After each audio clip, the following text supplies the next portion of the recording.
Hello,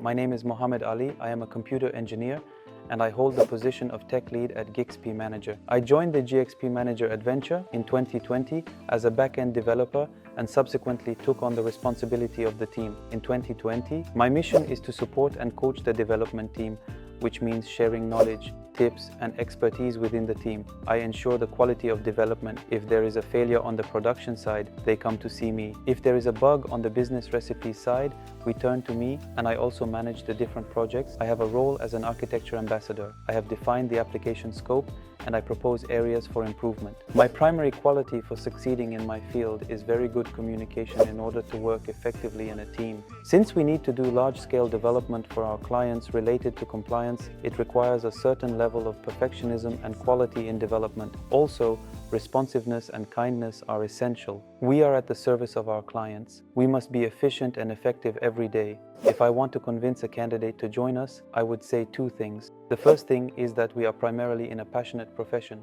which involves investment and the pursuit of technological monitoring. The second thing is that there is no routine, no typical day. We have a job that allows us to see different clients in various sectors. The project that impressed me the most, we have plenty. We are in the no-code and low-code business, and every day there are challenges, algorithmic complexity, and complexities at the business level.